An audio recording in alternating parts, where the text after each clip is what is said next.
ভাবো, পৃথিবীর বাইরে এখনো কোথাও এক অচেনা আকাশে ঠিক আমাদের মতো করে একটা গ্রহ ঘুরছে, যেখানে হয়তো এখনো কেউ তাকিয়ে আছে আমাদের দিকে। ওদের জন্য আমরা হয়তো ভিন্ন গ্রহী। হ্যাপি মিস্টারসের আজকের পর্বে আমরা কথা বলতে চলেছি পৃথিবীর মতো দেখতে আরেকটি গ্রহ গ্লিস 12b নিয়ে।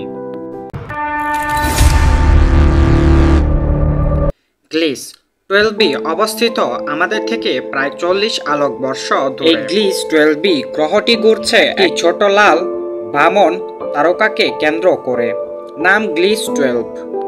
আমাদের সূর্য তুলনায় এই তারা অনেকটা ঠান্ডা আর ক্ষীণ, কিন্তু আশ্চর্য বিষয় হলো এই ছোট তারা ঘিরে থাকা এই গ্রহটি হতে পারে পৃথিবীর মানব জীবনের আরেকটি ঠিকানা।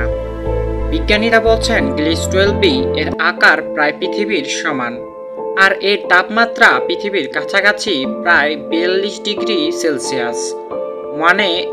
মানে এটি হ্যাবিটেবল জোন, যেখানে পানি তরল অবস্থায় থাকতে পারে, আর সেটা মানেই জীবনের সম্ভাবনা। এই গ্রহটি প্রথমবার ধরা পড়ে নাসার TESS এর দ্বারা। গ্লিস 12b তার নক্ষত্রকে প্রদক্ষিণ করতে সময় নেয় মাত্র 12.8, অর্থাৎ ওখানে 1 বছর মানে আমাদের পৃথিবীর মাত্র 13 দিন। কল্পনা করো যদি তুমি সেখানে থাকতে, তাহলে মাসে 3টা নিউ ইয়ার উদযাপন করতে পারতে। গ্লিস 12b হয়তো পৃথিবীর মতো নিজের অক্ষরে ঘুরে না, মানে একদিকে চিরকাল আলো ভাসে আর অন্যদিকে থাকে অন্ধকার।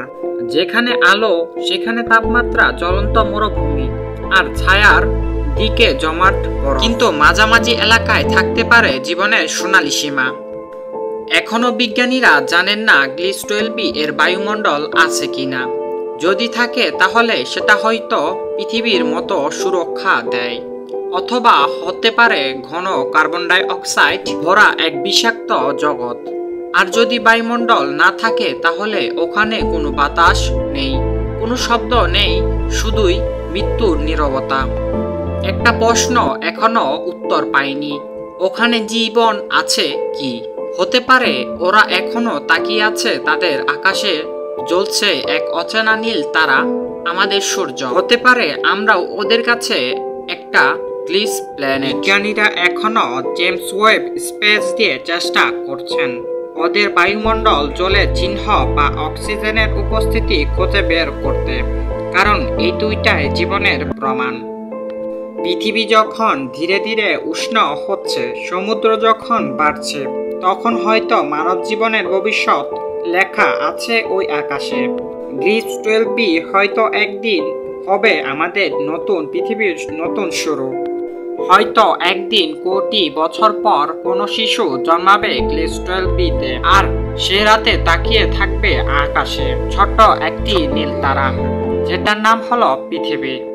হ্যাপি মিস্টারসের আজকের ভিডিও আপনার কাছে কেমন লাগছে তা অবশ্যই আমাদেরকে কমেন্ট করে জানাবেন, আর এরকম ইনফরমেটিভ ভিডিও পেতে অবশ্যই চ্যানেলটাকে সাবস্ক্রাইব করবেন। ধন্যবাদ। সামনের ভিডিওতে আমরা কথা বলবো বিএনপি এবং জামাতকে নিয়ে। ধন্যবাদ।